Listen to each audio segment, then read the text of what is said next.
my name's Eleanor and today I'm going to be reviewing Ready Player One, which is Steven Spielberg's latest film.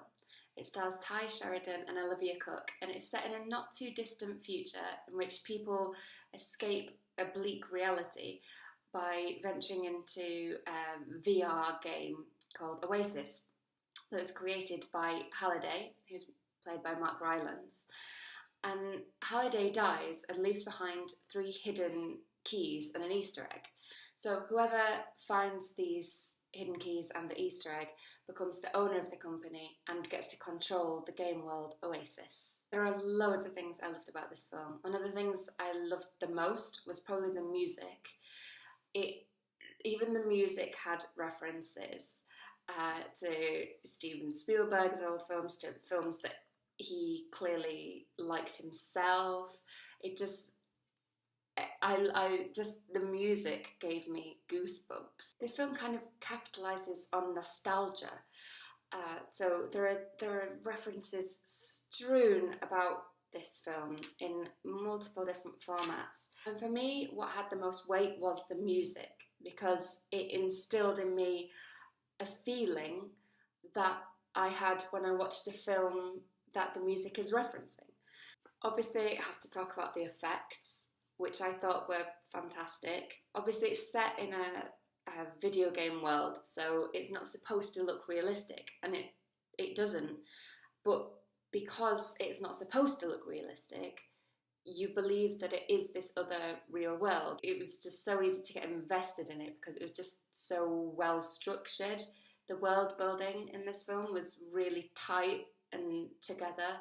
I really liked the characters in this film. I think they were all very well-rounded and diverse, and they all had their own unique voice, which I loved. Although I don't think there was very much character development.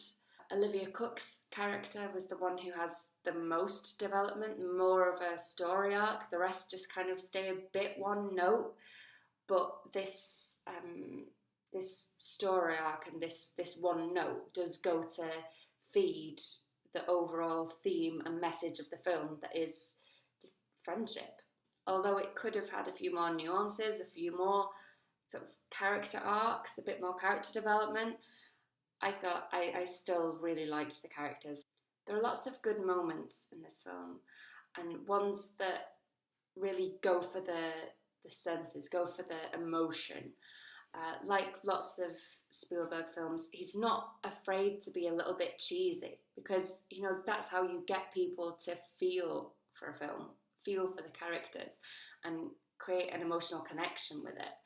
So while other filmmakers might sort of rally against cheesiness because it is cheesy and generally looked upon to be bad, but look at some of the best film moments you remember from years of watching films. They're all really cheesy and we still love them because that gives us that emotion. He's not afraid to be cheesy, and it works because people create emotional connections with it.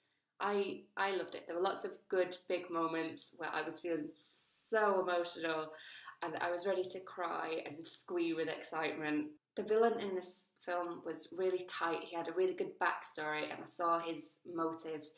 Ben Mendelsohn he plays an excellent villain.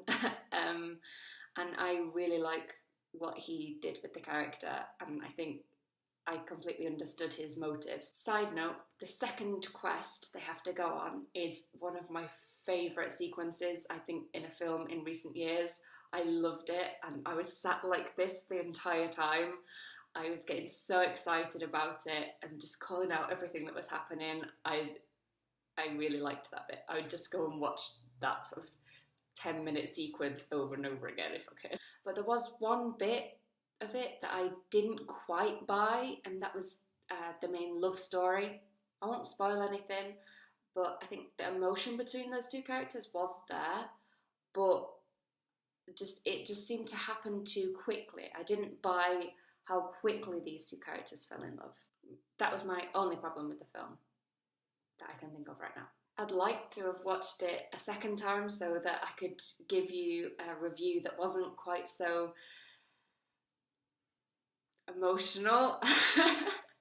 An excitable, one that was a bit more level-headed when I had a bit more time to think, but film tickets are expensive. So you can have to deal with my unbridled excitement and joy at having watched a film I loved so much. So that was my overexcitable review for Ready Player One. I hope you guys enjoyed this review, and if you did, please feel free to give me a like, subscribe if you want to see more of my videos, and I'll see you next time I watch a film. Bye guys! Did this film remind anybody else of Big Hero 6? Or was it just me?